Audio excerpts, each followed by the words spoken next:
CEO of IBM says that they've docked bonuses. Now Paul Kernier says he's terminated many employees for not doing this DEI stuff. And that's where the violation of the Civil Rights Act comes in of 1964 and Title VII, Civil Rights Act. You cannot discriminate based on race, gender, etc. And then you also have a number of attorney generals, most recently, Eric, who've 13 attorney generals who've reiterated that. This is the CEO of IBM. Arvind Krishna is his name. He's the CEO of IBM, and one of his subsidiaries, a company called Red Hat, which is owned by IBM. This is a secret leaked video that was recorded of the CEO by a whistleblower insider, this deep throat inside IBM. And on this recording, they're talking about discriminating in the hiring process. They're targeting Asians. They're saying there's too many Asians in tech. And they're talking about DEI, diversity, equity, inclusion. We've heard that buzzword tossed around. But in this recording, they're saying that you have to do this DEI stuff or we'll fire you. We're going to dock your bonus. We're going to dock your pay. And the problem with that, Eric, is my lawyers have told me that that's illegal. It's a violation of Title VII. After this recent Harvard Supreme Court case, you can't do that. You can't use coercion to fire people and take away their money if they don't do these discriminatory things. So it's all on video, thanks to this whistleblower who recorded the CEO and gave it to me. And when I saw you, Eric, at Charlie Kirk's event, I showed you that video. The Reverend and him and I were having that discussion about fear and overcoming fear. Well, that video is the thing that inspired this whistleblower in IBM to give us the recording. Holy cow. I didn't remember that part of it. That is amazing. Well, you and I were talking about the themes around my book, Letter to the American Church, and about how people have to have courage to speak the truth. Right next to me. You got my book right next to you. Well, it's an interesting thing because what you and I were talking about, this is to set up the story here, but what we're basically saying is that telling the truth is the right thing to do. Most people know that it's the right thing to do. But what I say is if somebody dares to claim to have Christian faith, they have no excuse. In other words, we're supposed to trust God. But the beauty of it is that, you don't need to be a declared Christian to get this, that there are many Americans who somehow innately know that lying is wrong.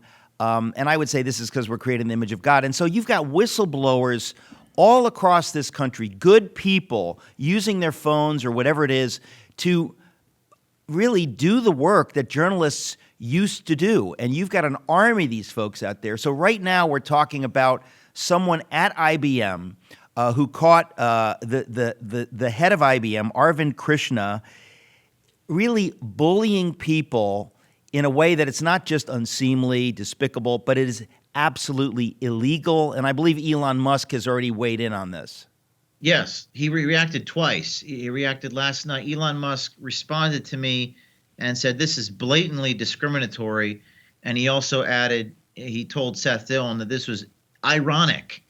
It's ironic for this reason, Eric, because IBM and Disney are the two companies which tried to blackmail Elon Musk by taking away his advertising dollars. So isn't that ironic, says Elon? Like literally 2 weeks ago, they're taking away all their advertising money off of X. And the reason that the CEO of IBM gave as to why they're taking their money away is because they thought that Elon Musk was racist.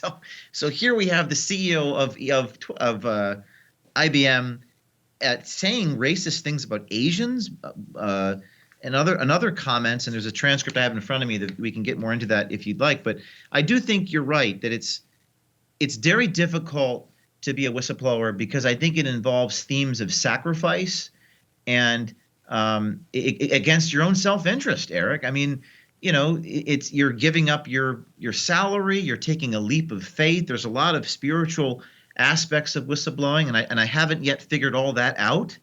I don't know if there's necessarily always reward in whistleblowing in a material sense, but there's a lot to get into there. But what I have found about whistleblowing, and this individual is like deep throat.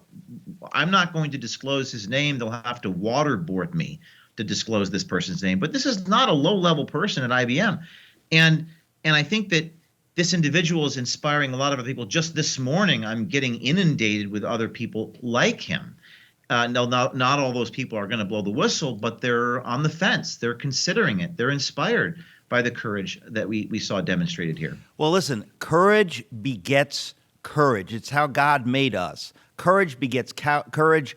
Cowardice begets cowardice. What anyone does affects innumerable people around that person. And so when you have somebody bravely telling the truth or exposing the lies or the corruption, there are tons of people watching who say, you know what, I need to do that. And I think, to get to your issue, before we get into the weeds of the actual, the news that you're breaking here, the question whether there is a material benefit, Bonhoeffer went to the gallows. But the point is that you have to live with yourself. And when you lie, when you go along with evil, ladies and gentlemen, it will catch up with you. If not in this life, in the next. If you don't do the right thing, it will haunt you. And so people act like, well, I want to keep my job. You can keep your job and go to hell, or you can keep your job and live with guilt that is going to be like an acid in your heart for the rest of your life. We are not made to lie. We're not made to do evil. And there are tons of people who have made these compromises, and it ultimately destroys your life. So I just want to be real clear that doing the right thing always has benefits. The details of the benefits are one thing. Yeah, maybe you don't get to keep your pension, but you get to keep your soul, your dignity. Your children will look up to you. Your spouse will look up to you. Your neighbors will look up to you. So this is just a fundamental moral issue. Folks, I hate to interrupt, but I just don't want you to miss any of the content we're putting out on here. We've just got some amazing stuff. So would you do yourself a favor and hit the subscribe button so we can make sure you don't miss anything? I promise you, great stuff coming up. Hit the subscribe button. Thank you. The chief of IBM, Arvind Krishna, what did he say on this tape? Yep. He says you must, quote, move forward by 1% on both underrepresented minorities. Let me say it, Asians in the U.S. are not underrepresented. A tech company. Ditto on gender diversity. And then he says, for blacks, we should try to get towards 13%, Hispanics into the mid-teens. We're going to hold you accountable. And this Paul Kernier, no one knows who that is, but he's the chairman of Red Hat, owned by IBM. He goes further, and this is what my lawyers say, Eric, is where we get into the real legal trouble for these two companies, what they're doing here. Paul Kernier at Red Hat says he has terminated employees who have not, not just docked their bonuses, but says what CEO of IBM says, that they've docked bonuses. Now Paul Kernier says he's terminated many employees for not doing this DEI stuff. And that's where the violation of the Civil Rights Act comes in, of 1964 and Title VII, Civil Rights Act. You cannot discriminate based on race, gender, et cetera. And then you also have a number of attorney generals, most recently, Eric, who've 13 attorney generals who've reiterated that. Now, IBM is located in New York State. And Letitia James is not going to be on this, but IBM does business in a lot of states. So Paul Kernier says they've named a DEI lead person who reports directly to me. They spend a lot of time every day talking about this. He says a lot of this is, quote, behind the scenes, but it's happening. So really, we've heard a lot about this, Eric, this DEI stuff. Wait, I want to read one more quote to you. He says he can't name individual people, but, quote, they were held accountable to the point they're no longer here. We've terminated them. So there's that admission. That's the coercive aspect of Title VII. Okay. It is. And to be clear, it's Paul Kernier who's more guilty, the chairman of Red Hat, which is an IBM-owned company. But James, again, we all suspect this kind of thing is going on. But when it is spelled out so nakedly, when you have this guy, this big shot at a huge firm owned by IBM, saying we have fired people, we have withheld bonuses, we are forcing people to go along with race-based activities. This has nothing to do with merit. Now, you have to wonder, what do the stockholders of IBM think about this? I mean, it's an amazing thing to me that IBM, it's a very, very venerable organization. It's not what it used to be, but it's kind of an extraordinary thing that the priority of IBM and these subsidiary companies has nothing to do with their products. Absolutely nothing. That's what I take away from the report. And by the way, even though, yes, Paul is more guilty, Arvind Krishna is still guilty. It's just a question of how coercive do we want to be.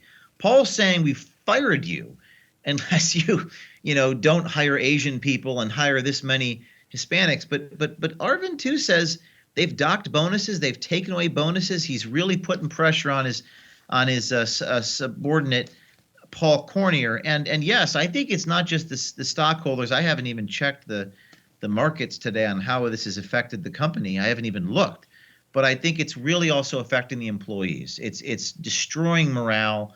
I know that because when I log into my Signal account or O'KeefeMediaGroup.com, that we have a submissions page, I'm just inundated. I mean, Eric, inundated with hundreds of DMs and messages from people inside the companies, former people. By the way, this could be a civil rights lawsuit. If you've been fired from Red Hat or IBM, you could sue and win. So this is a big deal. And I think that not only is this itself a big deal, but I think it's going to inspire, like you said, courage is contagious.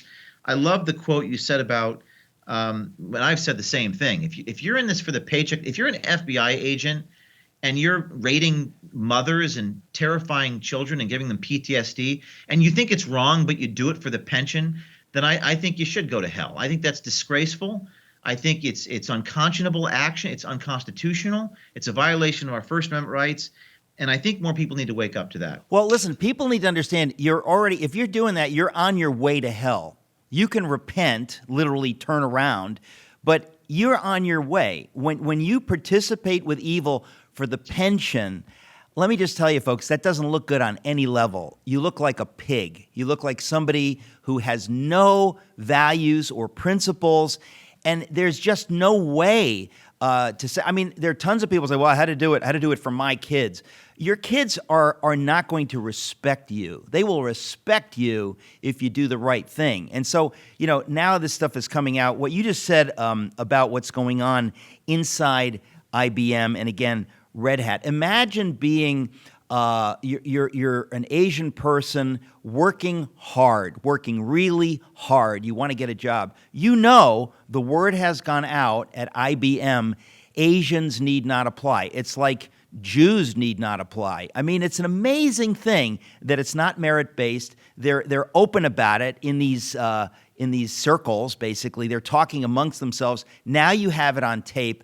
But what we have to go to, James, is that it is now officially illegal. There was a ruling by the Supreme Court this last year that said this is unconstitutional, this is illegal. So if they'd done this a number of years ago, you could see that it's immoral, you could see that it's racist, you can see all kinds of stuff. You can see it's going to hurt IBM's valuation with the stockholders. But now it's illegal, and these top guys know that they're not stupid. These are the tops of huge corporations. They know that this is illegal. They're doing it anyway. So my question to you would be, why? In other words, what is going on at a place like IBM that this is the priority, that they're threatening people, that they're docking big bonuses for people who don't play the game? Why are they pushing this hard? What is going on in the mind of an Arvind Krishna